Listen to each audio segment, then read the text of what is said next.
पहिल्या 30 दिवसामध्ये ग्रो का करत नाही, किंवा आपण स्टार्टला आपला चॅनल हा चांगल्या रीचपर्यंत का जात नाही. तर याच्या मागचे आहे ना 90% लोकांचे चॅनल असे असतात की ते ग्रोच करत नाही. आणि ते खरंच का ग्रो करत नाही, त्याच्या मागचे रिझन काय असतात, तर तेच जाणून घ्यायचं असेल तर हा व्हिडिओ शेवटपर्यंत बघा.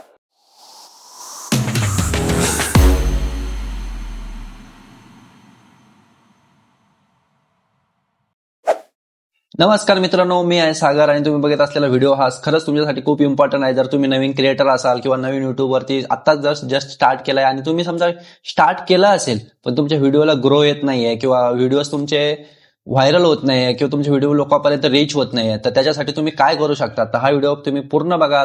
नक्कीच तुमचं समाधान होईल आणि तुमच्या सगळ्या गोष्टींचं तुम्हाला सोल्युशन इथे मिळेल की तुमच्याकडून काय चूक होते किंवा कशा प्रकारे तुम्ही कोणत्या चुका करताय त्या तुम्ही कशा प्रकारे टाळू शकता आणि ते रिपीट करू नये याच्यासाठी तुम्ही काय काय गोष्टी करू शकता किंवा तुमच्या व्हिडिओमध्ये इम्प्रूव्हमेंट काय आणू शकता. तर ह्या गोष्टी बघण्यासाठी आणि खरंच तुमच्याकडून काय चुका होतात तर तुम्ही रिलेट करताय की नाही हे बघण्यासाठी सुद्धा हा व्हिडिओ शेवटपर्यंत बघा. आणि हा व्हिडिओ बघल्यानंतर तुम्ही नंतर समाधानी होशाल आणि तुम्ही काहीतरी घेऊन जाशाल ह्या व्हिडिओमध्ये शेवटपर्यंत. मी पॉईंट कव्हर केलेत, तर भरपूर पॉईंट कव्हर करण्याचा प्रयत्न केलाय मी. हे बघा, मी पूर्ण नोट डाऊन केलं की कशा प्रकारे आज तुम्हाला मी म्हणजे पूर्ण काय काय आपल्या चुका होतात की आपल्याकडून काय चूक होते, तर हे गोष्टी टाळण्यासाठी हा व्हिडिओ शेवटपर्यंत बघा. तर त्याचे रिझन असतात मेन म्हणजे की पहिले आपण युट्यूबमध्ये रिझन काय असू शकतात की आपल्याकडून काय चुका होतात की कशा प्रकारे आपले रिझन असतात. तर त्याचं मेन रिझन म्हणजे कसं आपल्यामध्ये कन्सिस्टन्सी नसते व्हिडिओमध्ये.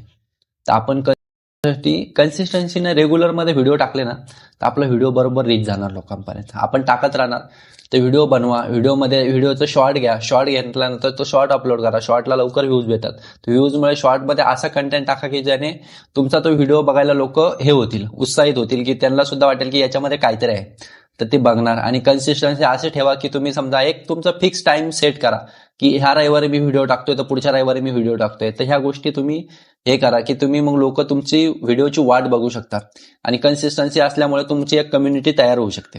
तर ह्यात पहिला मुद्दा हा आहे, आपल्यामध्ये कन्सिस्टन्सी नसते. आपण व्हिडिओ टाकतो एक आणि पहिला व्हिडिओ टाकतो, त्याच्यानंतर आपल्याला वाटतं की आपला व्हिडिओ व्ह्यूज जात नाहीये, तर मग आपण त्या व्हिडिओला आपण डिमोटिवेट होतो स्वतः आणि आपण व्हिडिओ बनवत नाही किंवा आपल्या व्हिडिओ त्याच्यामुळे आपण डिमोटिवेट होतो. तर असं करता कामा नाही, कारण व्हिडिओ बनवताय शिकतं माणूस. कारण की स्टार्टिंगला कोणीच हे नसतं की आज जसे श्रीमान लेजंड आहे, सौरव जोशी आहे, श्रीमान लेजंड मराठीमध्ये खूप चांगला आहे, तर तो स्टार्टला कसा मोबाईलवरती स्ट्रीम करायचा, तर स्टार्ट पासून त्याचे काय व्ह्यूज नव्हते, पण आज तो कुठे आहे, तर त्याच्या गोष्टी ह्या मेन आहे की तुम्ही सुरुवात करताना कधी पण शून्यातून सुरुवात होते आणि ती जाताना कुठपर्यंत जाते हे अनमोल आहे.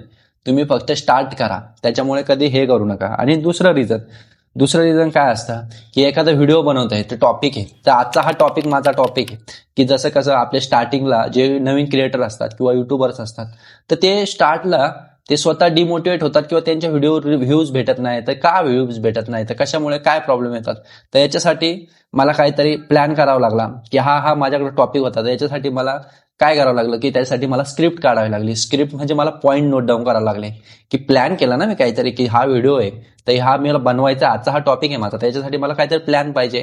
तर मग मी प्लॅन केला की याच्यावरती रिसर्च केलं की काय काय मुद्दे असू शकतात की जे नवीन युट्यूबर्स कडून घडतात आणि त्या चुका टाळू शकतो आपण कशा प्रकारे. तर हे मी पॉईंट नोट डाऊन केले. तर हे बघा कसं आपण ते पूर्ण नोट डाऊन करू शकतो, तर आपण ते त्या प्रकारे नोट डाऊन करू शकतो. नोट डाऊन केलं म्हणजे आपलं पण प्रिपरेशन एक प्रकारे चांगलं होतं, ते आपण व्यवस्थित मांडू पण शकतो. हा मुद्दा झाला. कारण की तुमची स्क्रिप्ट जर क्लिअर नसेल, समजा आता मी हे नोट डाऊनच केलं नाही किंवा रिसर्चच केलं नाही की कसं 30 दिवसात युट्यूब चॅनल हे ग्रो होत नाही किंवा कुणाकोणाचे 90% युट्यूबचे चॅनलचे हे ग्रोच होत नाही, तर मग हे का ग्रो होत नाही, तर हे मला समजलंच नसतं ना. मी थोडंफार नोट डाऊन केलंय किंवा स्वतःचा एक्सपिरियन्स सांगू शकतो मला, पण स्वतःचा एक्सपिरियन्स हा मी रिलेट करू शकतो, तुम्ही नाही रिलेट करू शकत, तुमचं काहीतरी वेगळं असणार ना. तर तेच most of the common point असतात की ते सगळ्यांचे युट्यूबचे म्हणजे रीच भेटत नाही स्टार्टला, तर हा पॉईंट असतो. तर पहिला झाला कन्सिस्टन्सी. दुसरं झालं की प्री प्लॅन नसतो, आपण काहीतरी त्याच्यावरती प्लॅन करत नाही किंवा त्याच्या रिसर्च करत नाही की आपल्याला कोणता व्हिडिओ आज करायचा आहे, तर कशावरती आपण टॉपिक आहे आपला, तर त्याच्यासाठी आपण काय रिसर्च केलं पाहिजे, काय त्याच्यातून आपण मांडणार आहे, तर ह्या गोष्टी असतात. तर थर्डवाला काय आहे की थर्डवाला असतो आपला व्हॉइस असतो ना, तो आपला आवाज ऑडियन्स पर्यंत प्रॉपर गेला पाहिजे. कारण की ते खूप इम्पॉर्टंट आहे. जर मी बोलतोय आणि माझा आवाज तुमच्यापर्यंत येतच नाहीये, तर ह्या गोष्टीला काही अर्थ नाही. कारण की ते फक्त दिसायला होईल, ऐकायला येत नाही. जोपर्यंत तुम्ही त्यांना कनेक्ट नाही करणार तोपर्यंत तुमचा व्हिडिओला रीच भेटणार नाही, किंवा जे आपण स्टार्टला व्हिडिओ ओपन करतो तो शेवटपर्यंत थांबणार नाही. कोणाला पण ऑडिओ ऐकायला चांगला असेल तर बघणार ना. तर विषय हा आहे. मुद्दा तुमचा मांडल्यानंतर तो समोरच्याला कळायला पण पाहिजे, ही एक गोष्ट असते. तर हा एक पॉइंट आहे. तर त्याच्यासाठी तुम्ही काय करू शकता, तर त्यासाठी तुम्ही कॉलर माईक वापरू शकता किंवा चांगल्या प्रकारचे इयरफोन्स वापरू शकता. तर इयरफोन्सने सुद्धा, आपले इयरफोन असतात ना, तर त्याच्यात सुद्धा चांगला माईक असतो. तर मोबाईल आपला दूर असू शकतो, तर त्याच्यामुळे आपण इकडच्या इकडे बोलून तो आवाज आपला क्लिअर रेकॉर्ड होऊ शकतो. आणि मोस्ट ऑफ द टाइम कसं आपण पब्लिक प्लेसमध्ये असतो, तर तेव्हा गोष्ट टाळा की आपण बोलणं, म्हणजे आता पब्लिक प्लेसमध्ये आहे तर बोलताना आपला आवाज क्लिअर जाणार नाही, हे आपल्याला पण माहिती आहे, तुम्हाला पण माहिती आहे. तर त्या गोष्टी आपण टाळू कशा शकतो, तर आपण तिथं शूट करून घेऊ शकतो. मग नंतर आपण पाहिजे तर आपण तिथं आपण आपला ऑडिओ हे करू शकतो, घरी येऊन त्याला आपण ऑडिओ ऍड करू शकतो शांत प्लेसमध्ये. तर आपण मोस्ट ऑफ द टाइम शांत जागा निवडा, की जिथे जास्त व्हॉइस नसेल किंवा असं नसेल, तिथं तुमचा व्हिडिओ रेकॉर्ड करा, की तुमचा त्याच्यामध्ये आवाज तुमचा चांगला प्रॉपर असेल. हे झालं. त्यानंतर चौथा पॉइंट आहे, काय असतो की आपण रॉंग एक्सेप्टेशन ठेवतो.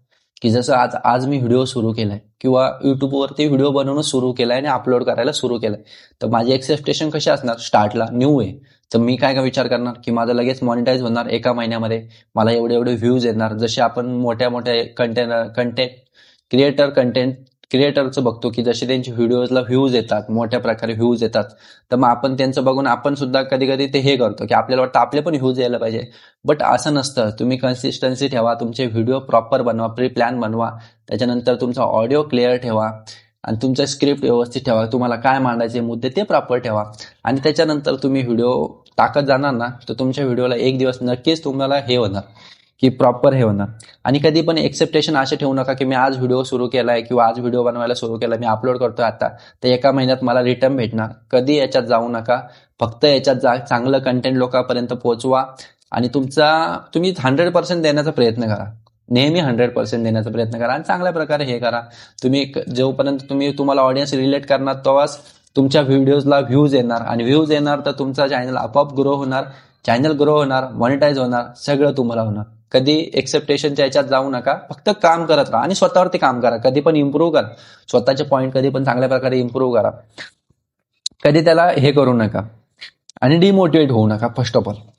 आणि त्याच्यानंतर आता 5वा पॉईंट कसा आहे, हा खूप इम्पॉर्टंट पॉईंट आहे, सगळ्यात लास्ट पण चांगला आहे, सगळ्यात इम्पॉर्टंट आहे. काय आहे की कॉपी कंटेंट कधी वापरू नका, कुणाचाच नाही. कॉपी कंटेंटने तुमचा चॅनल ग्रोच कधी होणार नाही आणि तुमचा चॅनल रिस्ट्रिक्टेड होऊन जाईल चॅनल, किंवा बंद होऊ शकतो चॅनल.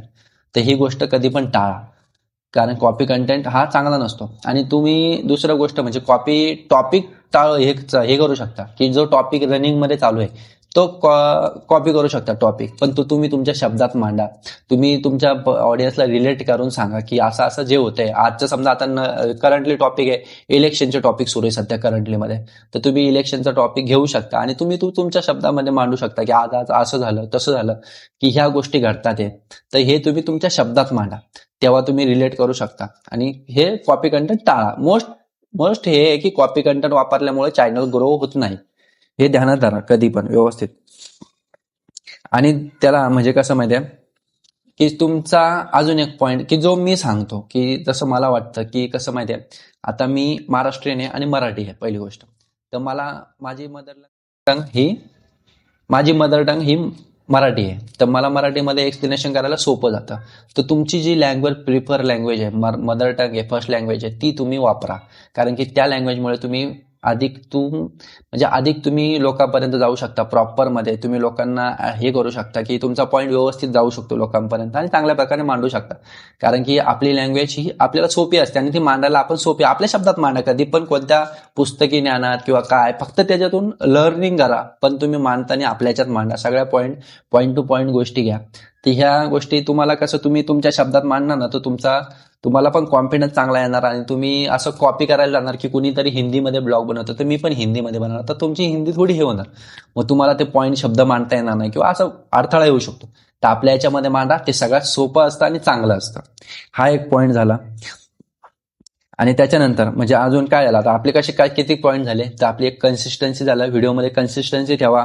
त्याच्यानंतर प्लॅनिंगने व्हिडिओ बनवा, स्क्रिप्ट बनवा, काहीतरी रिटर्न मध्ये करून घ्या, तर त्याच्यामुळे तुमचा ऑडियन्स बोर होणार नाही.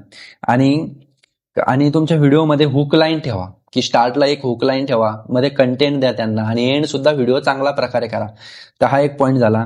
त्याच्यानंतर तुम्ही ऑडिओ चांगला वापरा. ऑडिओसाठी तुम्ही कॉलर माईक वगैरे वापरू शकता. ह्या गोष्टी आहे. त्याच्यानंतर रॉंग एक्सेप्टेशन नका ठेवू व्हिडिओज कडून, की असं हे एक्सेप्टच करू नका की एवढा ग्रो जाईल तेवढा ग्रो जाईल. फक्त काम करत राहा आपल्या स्वतःवर, की व्हिडिओ बनवा अपलोड करा, व्हिडिओ बनवा अपलोड करा, बस एवढंच करा. बाकी काही करू नका. ते खुद अपलोड होणार आणि खुद व्ह्यूज जाणार, सगळं होणार. पण तुम्ही तुमच्यावर काम करा फक्त. पहिली गोष्ट ही आहे. त्याच्यानंतर कॉपी कंटेंट लगेच वापरू नका. ही गोष्ट खरंच आहे, कॉपी कंटेंट काहीच वापरू नका. एवढं सगळं करणार ना तर तुमच्या चॅनलला ग्रो सुद्धा येणार आणि चांगल्या प्रकारे तुमचा चॅनल हे पण होणार, रीच पण होणार लोकांपर्यंत. आणि अशा प्रकारे तुम्ही करू शकता. आणि एक गोष्ट तुम्हाला सांगायची होती, मी स्टार्टला सांगू शकत होतो पण मी आता सांगतोय, की जे लोक शेवटपर्यंत त्यांच्यासाठी सांगतोय. तर माझ्या चॅनलवरती ना आजच माझ्या चॅनलवरती 2000 सबस्क्रायबर कंप्लीट झालेत. तर हे सगळं कसं तुमच्या मेहनतीचं हे असतं. तर मी सुद्धा 1 वर्षापूर्वी चॅनल सुरू केला होता, पण तेव्हा फक्त मी नॉर्मल म्हणून असं चॅनल सुरू केला होता. बट आज मी स्वतः की व्हिडिओ हे करतोय, बनवतोय. तर तुम्ही सुद्धा व्हिडिओ बनवू शकता. आणि कधी पण हे करू नका, खचून जाऊ नका, हार नका म्हणू. बस सेल्फ मोटिवेटेड राहा आणि चांगल्या प्रकारे व्हिडिओ बनवा. पॉईंट घ्या, कोणता तरी मुद्दा घ्या, मुद्द्याला धरून व्हिडिओ बनवा, म्हणजे तुमचा व्हिडिओ लोक रिलेट करतील. विषय पहिला आहे, जे पॉईंट असतात त्याच्यावर व्हिडिओ बनवा आणि ते रीच पण चांगल्या प्रकारे जाऊ शकतात. आणि जर तुम्ही युट्यूब चॅनल सुरू करणार असाल तर हा व्हिडिओ नक्की सेव्ह करा आणि तुमच्यासाठी खरंच कामाचा आहे. आणि तुम्ही जर तुमचा कोणी एखादा फ्रेंड वगैरे असेल तर त्याला जो चालू करतो युट्यूब चॅनल, तर तुम्ही त्याला शेअर करू शकता. आणि नक्की शेअर करा आणि सबस्क्राईब करायला विसरू नका चॅनलला. आणि बेल आयकॉन, अशाच नवनवीन व्हिडिओ बघण्यासाठी बेल आयकॉनला प्रेस करायला विसरू नका. बेल आयकॉन दाबून जा. आणि नक्कीच काहीतरी तुम्हाला वाटत असेल की अजून कोणत्या पुढच्या पॉईंटवरती व्हिडिओ बनवा, की असा मुद्दा आहे, की हा पॉईंट आहे, की याच्यामध्ये होतंय, की याच्यावरती मग मी त्याच्यावरती रिसर्च करून व्हिडिओ बनवू शकतो, तर तो पॉईंट तुम्ही कमेंट करून जावा. आणि हा व्हिडिओ कसा वाटला आणि चांगला वाटला असेल तर नक्कीच सबस्क्राईब करा आणि शेअर करायला विसरू नका.